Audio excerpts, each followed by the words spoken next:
पुण्य क्षीण हो जाते हैं। बड़े जोर जोर से रोने लगे। आज गोकर्ण जी ने कहा, पिताजी नाचेन्द्रस्य सुखम किंचिन न सुखम चक्रवर्तिना सुखमस्ति विरक्तस्सो मुनेरेकांत जीविना। हे पिताजी, आप बेकार में दुखी होते, संसार में किसी को सुख नहीं है।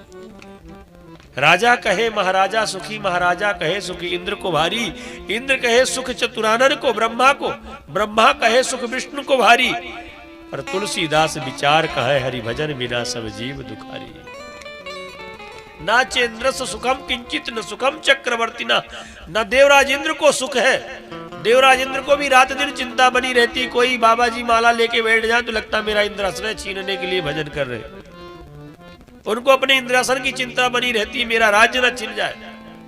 ना सुखम चक्रवर्तिना, चक्रवर्ती राजा को भी सुख नहीं रहता, रातों दिन कोई राजा चढ़ाई न कर दे, हमारे राज्य में हमला न बोल दे, राजा को भी दुख बना रहता, चिंता बनी रहती। सुख मस्ति विरक्तस्य, इस संसार में सुख है तो केवल वैराग्य में।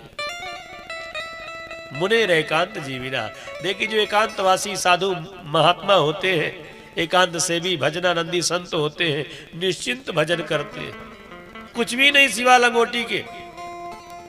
जो प्रभु कृपा से मिल गया, पा लिया प्रेम से और रात दिन भजन में लीन है। गोकर्ण जी महाराज ने कहा कि हे पिताजी, देहेस्ति मांस रुधिरे, देहेस्ति मांस रुधिरे भिमति त्यजतो जाया सुता दिशु सदा ममता विमुंचो पश्यानि सम जगदिदं क्षणभंग निष्ठम वैराग्य राग रसिको भव भक्ति निष्ठा।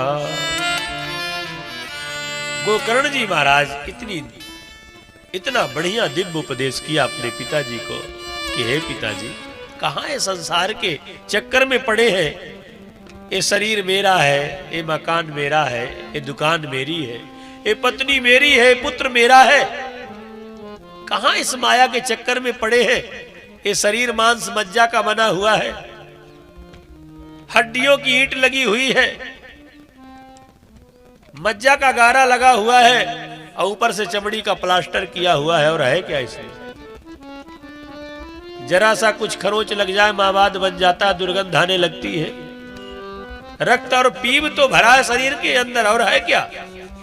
केवल ऊपर से चमड़े का प्लास्टर है, इसलिए मकान बड़ा अच्छा लग रहा है। जैसे घर में टाइल्स संगमरमर लगवा देते हैं, कितना चमकदार हो जाता है।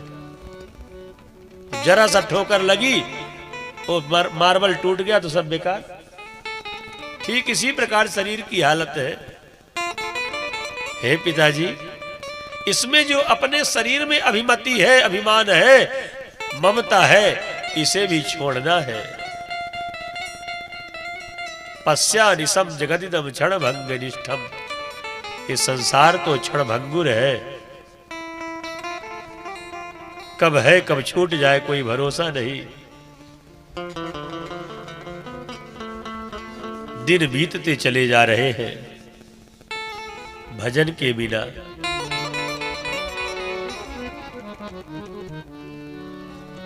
कबीरदास जी महाराज ने बड़ी सुंदर चेतावनी दी है कि बीत गए दिन भजन बिना रे, बाल्य अवस्था खेल गवायो, जब जौवन तब मान घनाए।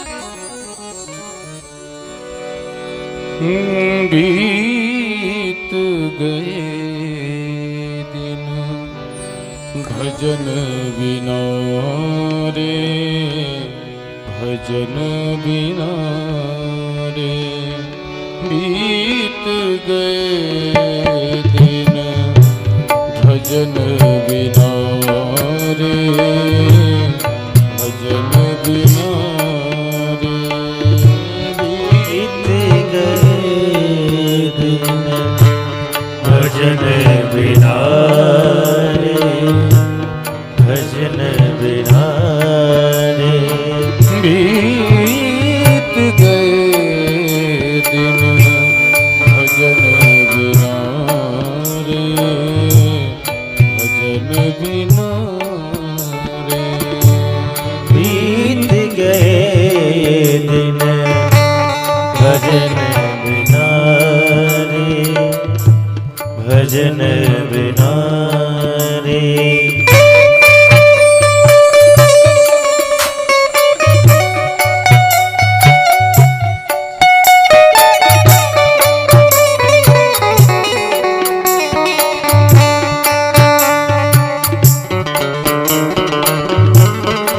संसार में हमारे दिन बीतते जा रहे हैं, दुनिया के प्रपंचों में समय बीत रहा है।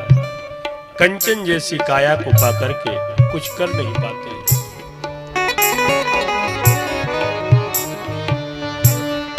बाल अवस्था खेल गवाई, बाल अवस्था खेल गवाई, जब यौवन तब मान घना रे, जब यौवन तब मान घना रे, बीत गए दिन भजन बिना रे, भजन बिना रे, बीत गए दिन भजन बिना रे, भजन बिना रे।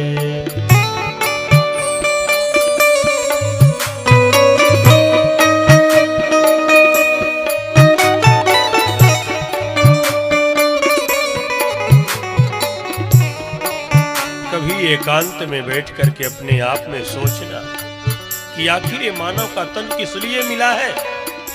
क्या इसी के लिए मिला है कि विषयों का भोग करें? स्त्री संग विषयों का भोग माया जोड़ा चले गए, मूल भी गंवा दिया। लाहे कारण मूल गवायो,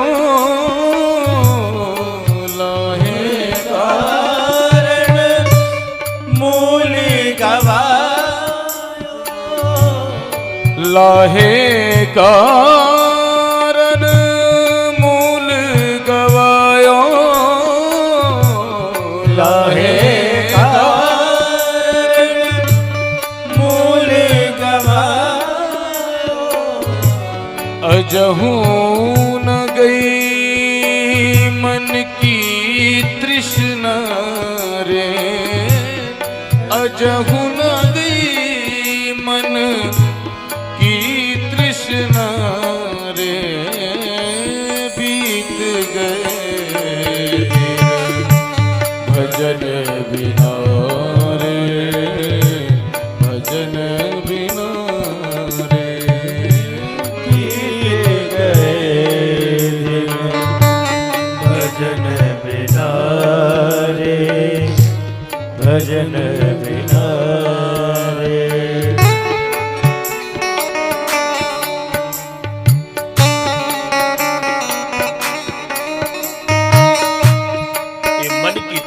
कभी समाप्त नहीं होती। मन की तृष्णाएं तो अनंत हैं, एक मिले तो 100 की इच्छा जागृत हो जाती है, और 100 मिले तो 1000 की इच्छा, 1000 मिले तो 1,00,000 की इच्छा होती है। ये इच्छाएं अनंत हैं और इनकी पूर्ति करते करते हम तृप्त नहीं होते, अपने आप को तृप्त नहीं कर पाते और चले जाते हैं। कहत कबीर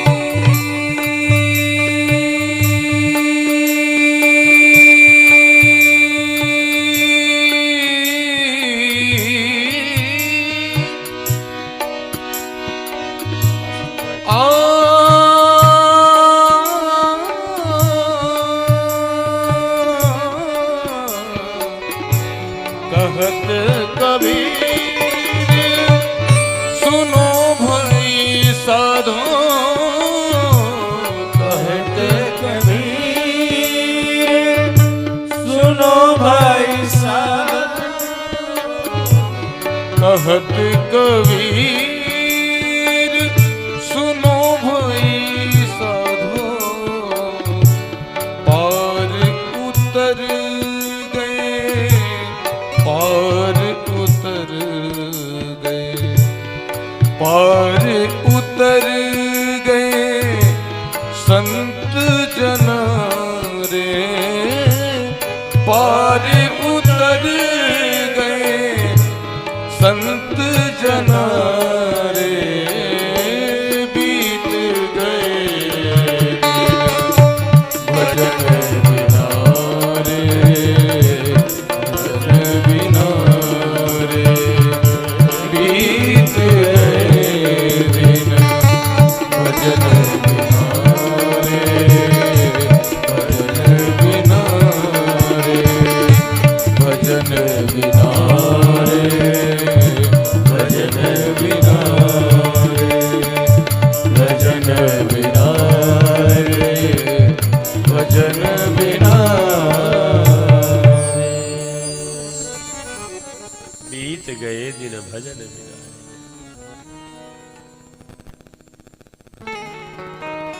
गोकर्ण जी महाराज कहा कि धर्मं भजस्व सततं त्यज लोक धर्मा, सेवस्य साधु पुरुषान जहि काम तृष्णा, अन्यस्य दोष गुण चिंतनमासु मुक्त्वा, सेवा कथा रस महो नितराम पिबत्तम्, सेवा कथा रस महो नितराम पिबत्तम्। कितना बढ़िया दिव्य उपदेश एक पुत्र पिता को किया है। आत्मदेव जी के अंदर के नेत्र खोल दिए गोकर्ण जी महाराज ने। ज्ञान में वो ताकत होती है। ऐसा दिव्य ज्ञान दिया कि हे पिताजी, अरे धर्मम भजस्व सततम त्यज लोक धर्मान, धर्म का अवलंब लीजिए, इस संसार के धर्मों को छोड़िए। तो फिर बेटा करूं क्या? कहा सेवस्व साधु पुरुषान जहि काम तृष्णा, संत महापुरुषों की सेवा करिए। सेवा से केवल पैर दबाने की सेवा नहीं है, उनके वाणी का, उनके ज्ञान का आत्मसात करिए, उनके ज्ञान को अपने हृदय में उतारिए। सेवस्व साधु पुरुषान जहि काम तृष्णा, एक काम की वासना को छोड़ दीजिए। ये मोह जो है ना, ये जीव को पतन की ओर ले जाता है। मोह सकल व्याधिर कर मूला, ये समस्त व्याधियों का मूल है। मोह में जो फंसा है कभी फिर उबर नहीं पाता। मोह में फंसने के बाद जीव का पतन ही होता है। तो कहा कि सेवस्व साधु पुरुषान, भगवत रसिक व्यक्तियों का संग करिए। जो भगवत विज्ञ लोग हैं, जिनको भगवत सन्निधि मिल चुकी है, जो भगवान के अत्यंत निकटवर्ती लोग हैं, ऐसे भगवत रसिक जनों का संग करेंगे तो एक न एक दिन उनका रंग आपके ऊपर चढ़ जाएगा। क्योंकि संगात संजायते कामः, हम जैसा संग करते हैं वैसी हमारी वृत्ति होती है। हम भगवत जनों का संग करेंगे, साधु पुरुषों का संग करेंगे तो हमारी भगवत वृत्ति होगी। और इस त्रैण व्यक्ति का साथ करेंगे, चोर का संग करेंगे, लंपट का संग करेंगे तो हमारी भी वृत्ति वैसी ही होगी। इसलिए संगत हमेशा उत्तम होनी चाहिए। और एक क्षण का सत्संग जीवन बदल देता है। न जाने कौन सी बात उन महापुरुष की हृदय में उतर जाए, हृदय के कपाट को खोल दे, अंदर के चक्षु खुल जाए, और कब हमारा मन मोड़ ले ले कोई जानता नहीं। इसलिए हे पिताजी, अन्यस्य दोष गुण चिंतन मासु मुक्ता, दूसरे के गुणों का, दूसरे के दोषों का चिंतन करना छोड़ दीजिए। अब प्रश्न यह होता है कि दोषों का चिंतन तो ठीक है नहीं करना चाहिए, पर गुणों का चिंतन क्यों नहीं करना चाहिए? कहा इसमें भी परेशानी है। गुणों का चिंतन करोगे तो व्यक्ति से राग हो जाएगा, प्रेम हो जाएगा। और दोष का चिंतन करोगे तो द्वेष भाव उत्पन्न होगा, बुराइयों का चिंतन करोगे तो द्वेष भाव उत्पन्न होगा। तो गुण और